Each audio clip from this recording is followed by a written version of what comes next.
ശുഭാംശു ശുക്ലയുടെ ബഹിരാകാശ നിലയത്തിലെ അനുഭവം ഉൾക്കൊണ്ട് ഇന്ത്യയുടെ മനുഷ്യ ബഹിരാകാശ ദൗത്യമായ ഗഗൻയാന്റെ ഒരുക്കങ്ങളിൽ മാറ്റം വരുത്തും.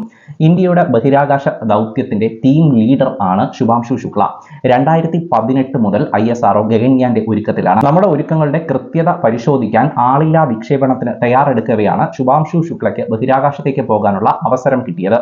ശുഭാംശു ശുക്ലയ്ക്ക് കിട്ടിയ അനുഭവങ്ങൾ നമുക്ക് ഒരുപാട് മുതൽക്കൂട്ടാകും. അതേസമയം ശുഭാംശുവിന്റെ ഇന്ത്യയിലേക്കുള്ള മടക്കം എന്നായിരിക്കുമെന്നതിനെക്കുറിച്ച് യാതൊരു വ്യക്തതയും ഇതുവരെ വന്നിട്ടില്ല. 2027 4 മനുഷ്യരുമായി ഇന്ത്യ ബഹിരാകാശത്തേക്ക് കുതിക്കും. അതിനു മുമ്പായിട്ട് നമുക്ക് 3 പരീക്ഷണ ദൗത്യങ്ങൾ നിർവഹിക്കേണ്ടതായിട്ടുണ്ട്.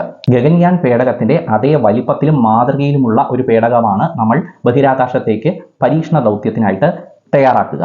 അതിനകത്ത് നമ്മൾ റോബോട്ടിക് ഹ്യൂമനോയിഡായ വ്യോമമിത്രയാണ് ബഹിരാകാശത്ത് എത്തിക്കുക. ശ്രീഹരിക്കോട്ടയിലെ സതീഷ് ധവാൻ സ്പേസ് സെന്ററിൽ നിന്ന് GSLV Mark 3 റോക്കറ്റ് ഉപയോഗിച്ചായിരിക്കും വിക്ഷേപണം.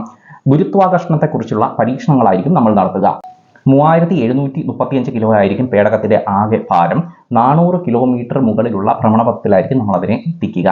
12,000 കോടി രൂപയാണ് നമ്മൾ ഇതുവരെ ചെലവാക്കിയത്. ഹിന്ദുസ്ഥാൻ എയറോനോട്ടിക്സ് ലിമിറ്റഡ് ആണ് നിർമ്മാണം.